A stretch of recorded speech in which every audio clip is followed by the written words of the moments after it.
Hey, what's happening, y'all? It's me coming back at you again with another vid.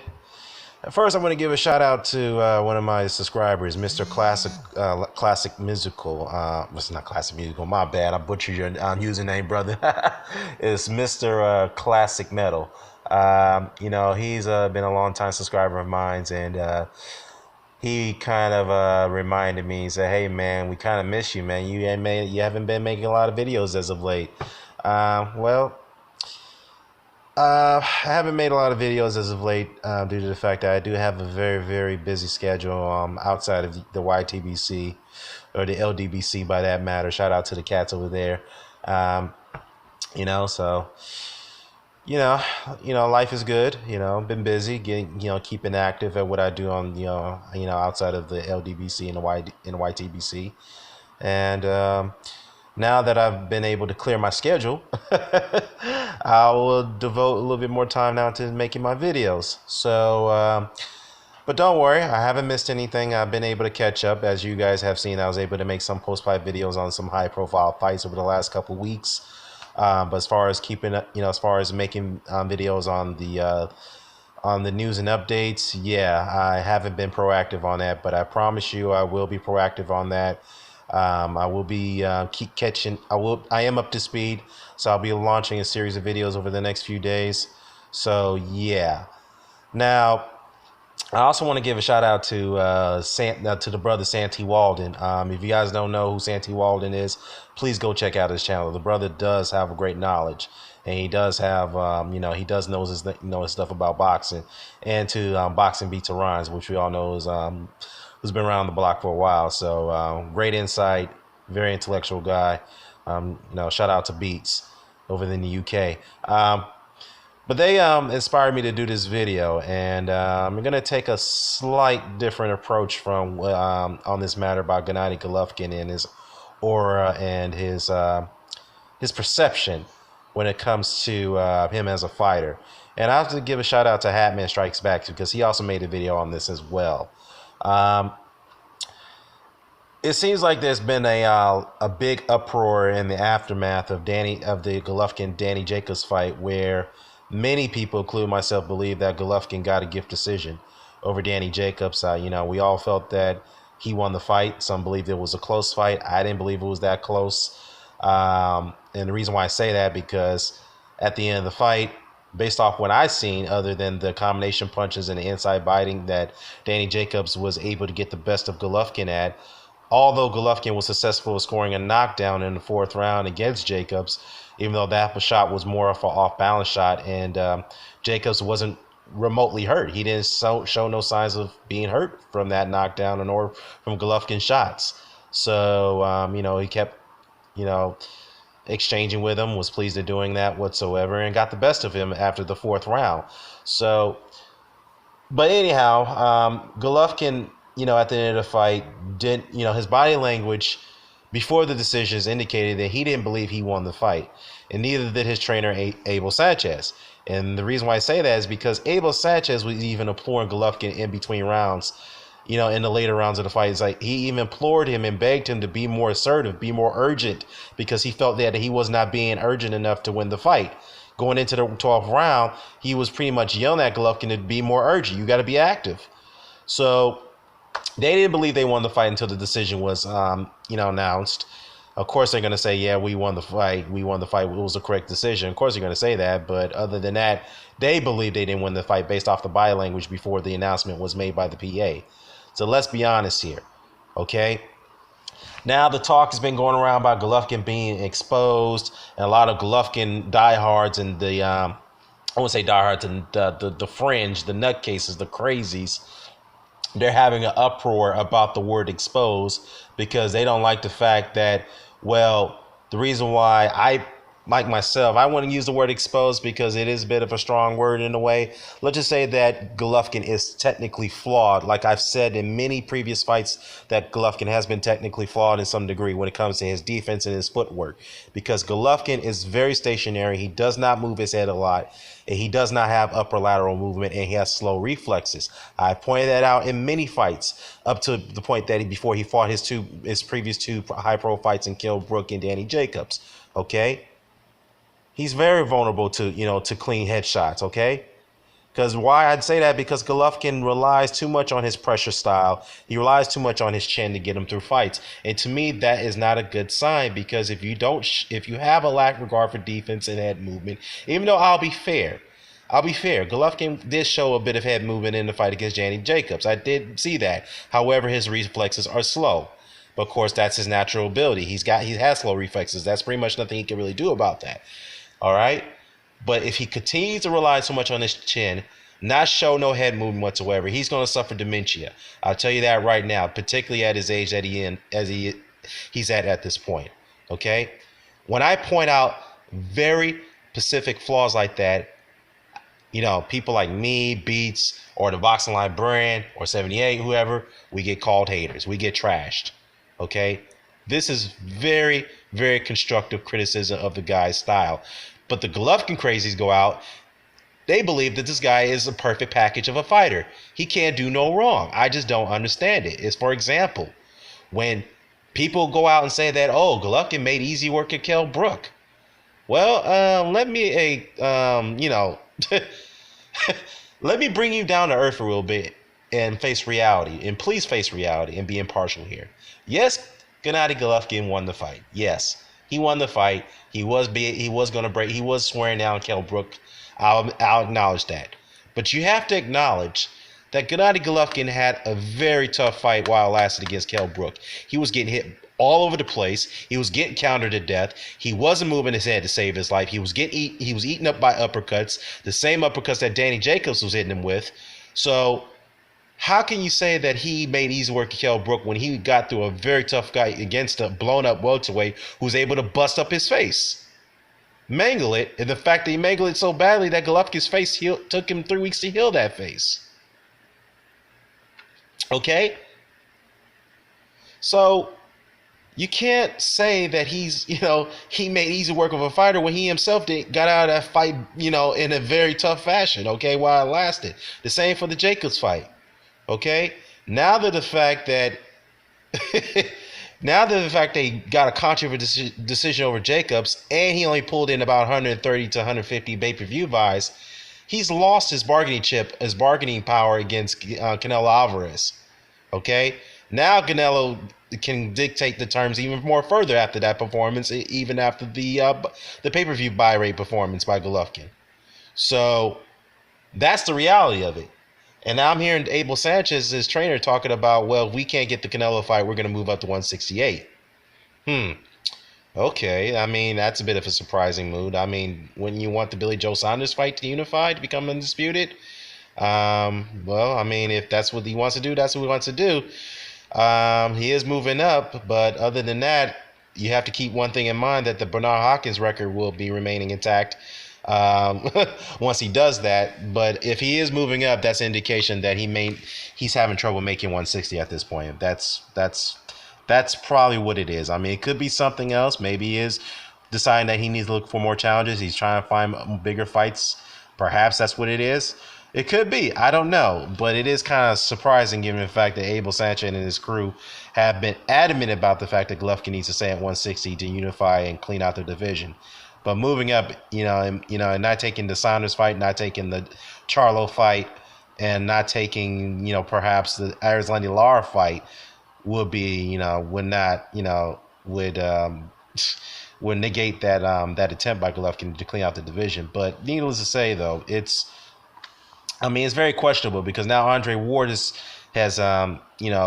stated that he wants to come down to 168, fight Golovkin after he takes care of business with Kovalev at 175 in the rematch. So I know this is a different video. That's a different video, but let me just quickly say this though: if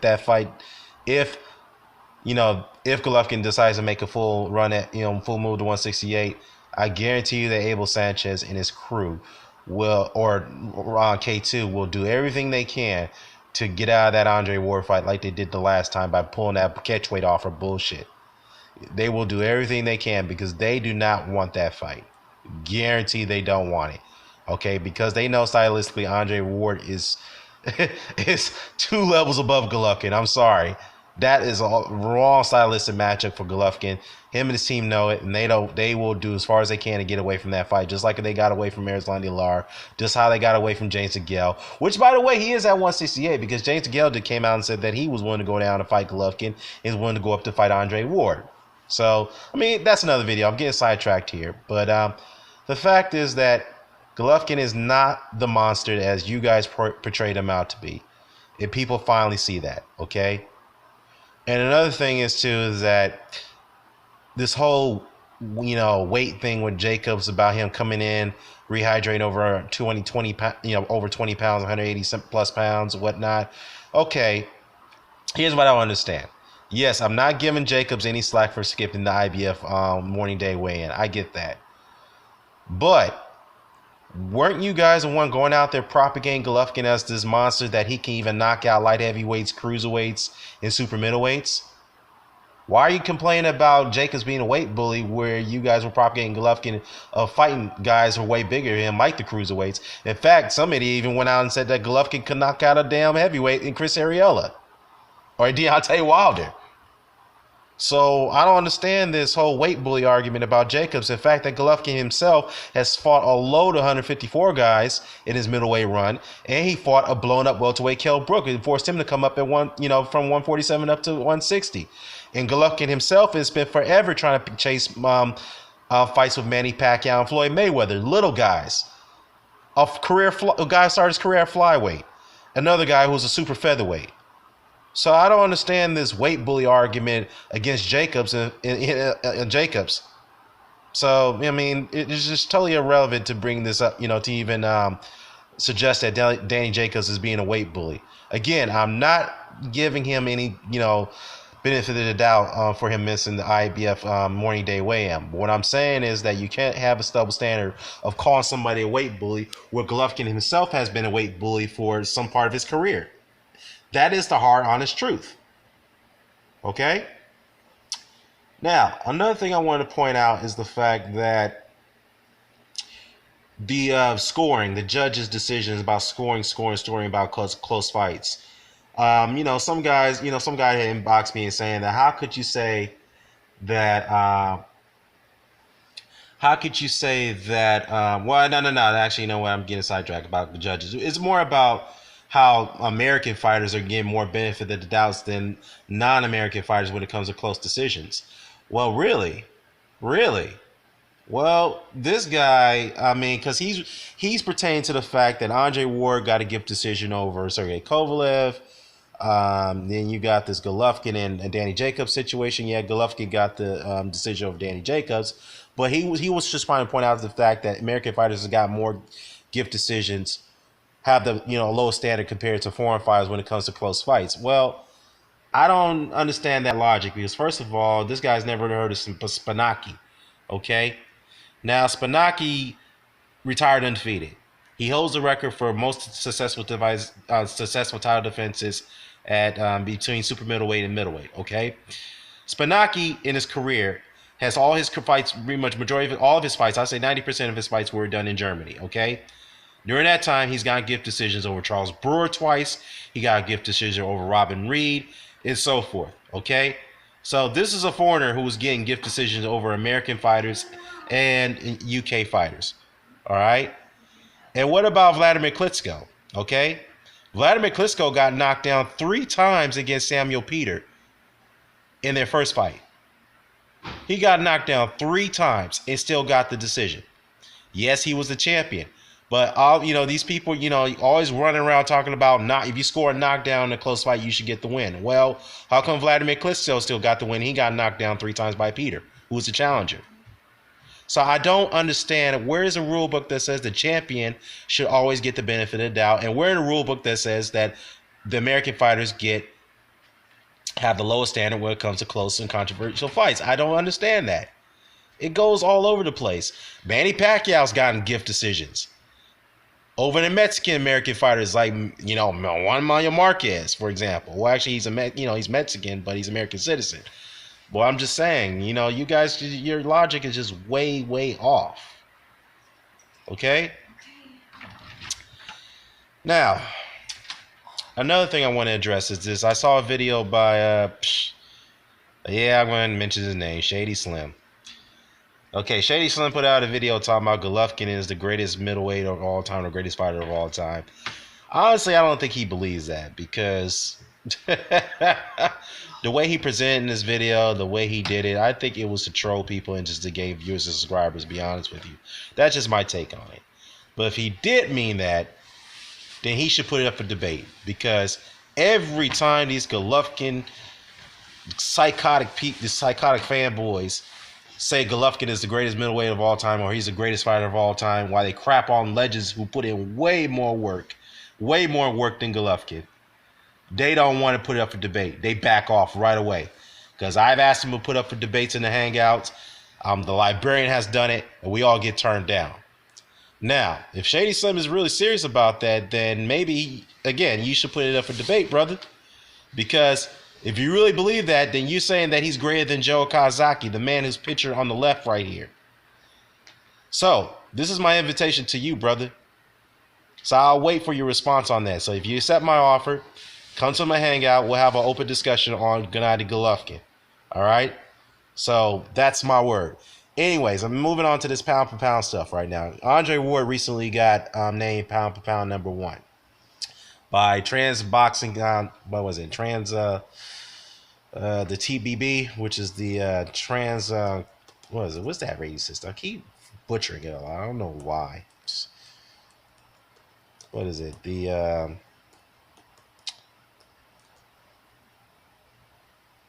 What is it? The Trans. All right, and the name comes to my mind. I know he got rated #1 by the by the Ring Magazine. He's got rated #1 by the Transnational Boxing Ratings Board, the TBRB. So Andre Ward is collectively the #1 pound for pound fighter in the world. Okay, and is well deserved. While Gennady Golovkin, on the other hand, is now rated #1 pound for pound by ESPN magazine.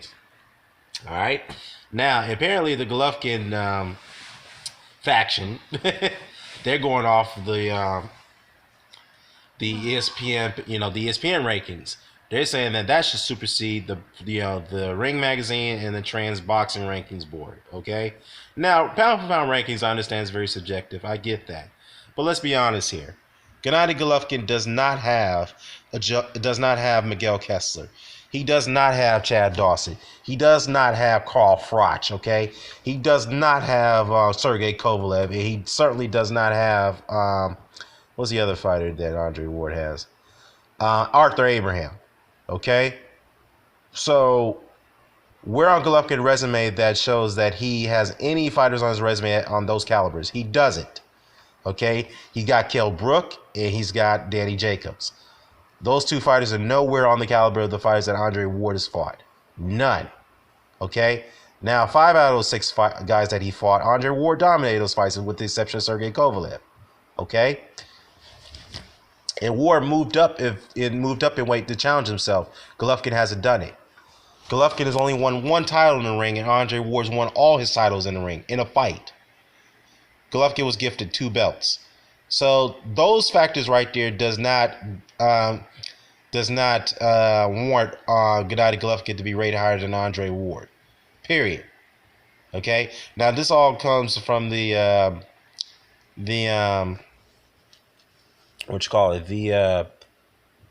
fallout of Robo Gonzalez losing to what's that guy's name? I can't even pronounce it. It was Manny Pacquiao's cousin, I believe. He Chocolatito suffered his first loss, so that caused him to drop in the pound for pound rankings. But needless to say, though, they're just really trying to find a way to propagate Golovkin. I don't know. I just don't understand why, because it just seems like all the things that you guys are doing is just like it's so sad because you guys believe that this man is can do no wrong. He's the most popular fighter in the world, which he isn't, because he can't even crack over 200,000 buys on the pay-per-view ratings. I mean, some of you guys won't even support his fights by buying it. And when he arrived, and shout out to Beast because he mentioned this in his video, when he arrived to London one day to fight, for his presser, leading up to the Kell Brook fight, nobody recognized him. Why nobody recognized him? Because nobody knew who the hell he was. And some of you guys said that, well, that's bullshit. If the press were given a heads up that Gennady Golovkin is going to be there, that he would have been mobbed. Well, I don't believe that for a fact, because Mike Tyson in his heyday, in his prime, when Mike Tyson was the biggest draw, Mike Tyson was mobbed everywhere he went. Okay, everywhere he went, he was mobbed. Even on street corners, he was mobbed on, in airports, restaurants, everywhere this guy went, he was being mobbed. This is times where when the press didn't know where Mike Tyson was going to be, where his whereabouts. I mean, whenever he was spotted, people just flooded him.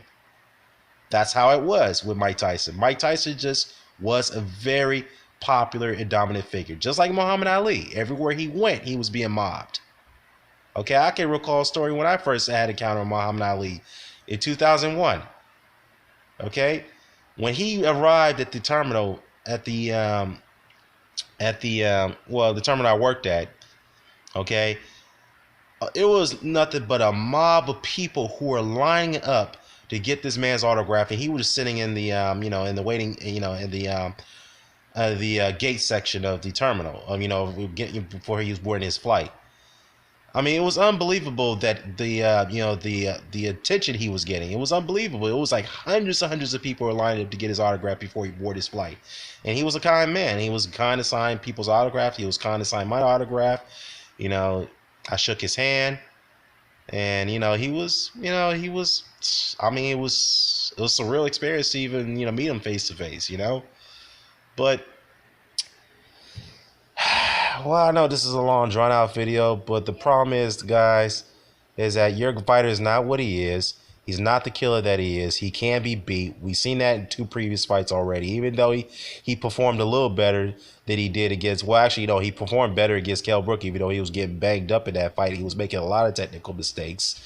But he's not a complete fighter. He can be beat. And he's not above criticism, just like any other fighter that you guys have criticized. Okay?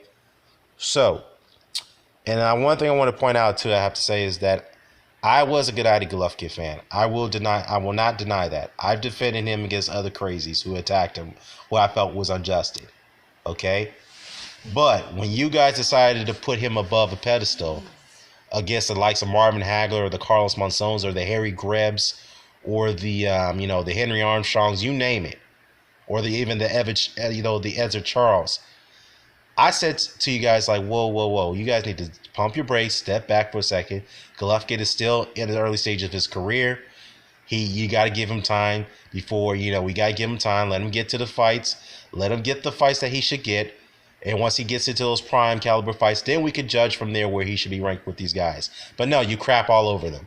But when you do things like that, I have no choice but to defend those greats, because they put in much more work. They did much greater things than Golovkin. That's the bottom line. So that's the reason why I fell off that hype train. Okay? And I also fell off the hype train given the fact that Golovkin and his team have made numerous of misstatements, numerous of falsehoods and contradictory statements on why they couldn't get certain fights. Okay? In reality, they're the ones who were ducking fights, and they were pricing themselves out against opponents that they knew they could beat their guy. Yes, it's a business of why they did it, because they knew that their guy was packaged in a way that, okay, we're going to market him to be a crossover star. They didn't want to risk that by putting him into a fight against a high caliber opponent at that point.